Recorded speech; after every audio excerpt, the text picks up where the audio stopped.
Conclusion. In this book, we aim to present the relationship between the mindset constructed by the Quran and scientific activities. In the first part, this relation is investigated regarding the presuppositions of scientific studies. When we do science, we tacitly assume many principles, whether we realize them or not. For example, if everyone assumes that the universe has a rational, comprehensible structure, and that the laws of nature are universal. In this book, we argued that the Quran provides a rational basis for 7 of these crucial presuppositions, which the common naturalist-atheist approaches of the modern academic world does not. The Quran supports these presuppositions partly by presenting a theistic ontology, partly by endorsing responsibilities for our deeds, sometimes by inviting to struggle to understand the universe, etc. The Quran is in line with Judaism and Christianity regarding the presuppositions it supports via theist ontology. However, the content of the Quran differs from other theistic beliefs in degree and sometimes in essence.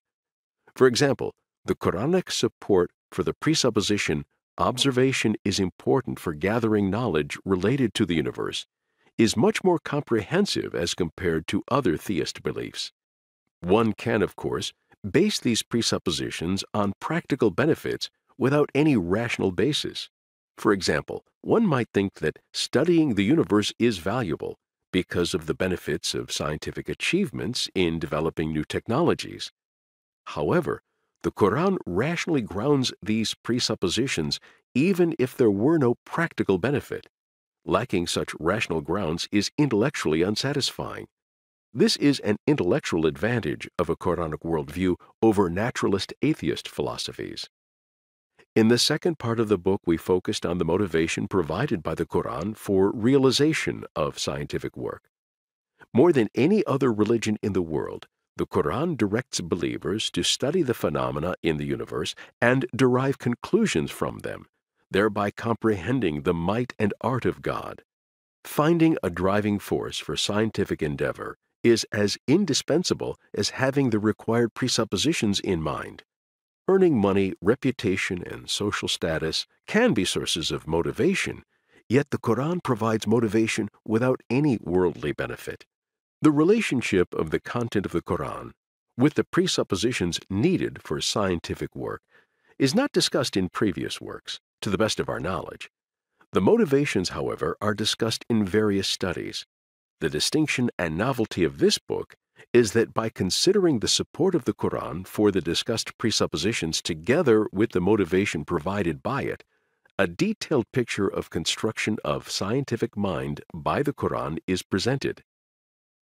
On the subject of construction of scientific mind by the Quran, it is obviously possible to add new topics to the ones discussed here or expand on the ones that we kept brief. For example, the subject of ethics could and should be explored in greater depth. Making sure that science benefits mankind, the next generations, the environment, and other living beings is an important ethical consideration. In a future study, we plan to expand these discussions and include further related issues that were not considered here. Although the Quran supports scientific studies, many Muslim societies, particularly in the last few centuries, have not followed the Quran in this regard. The reason behind this is the subject for other studies. Nevertheless, we believe that when such failures in the 17th through the 21st centuries, as well as successes in the 9th through 13th centuries, are to be considered, the discussions we present in this book can provide pertaining contributions and guidelines.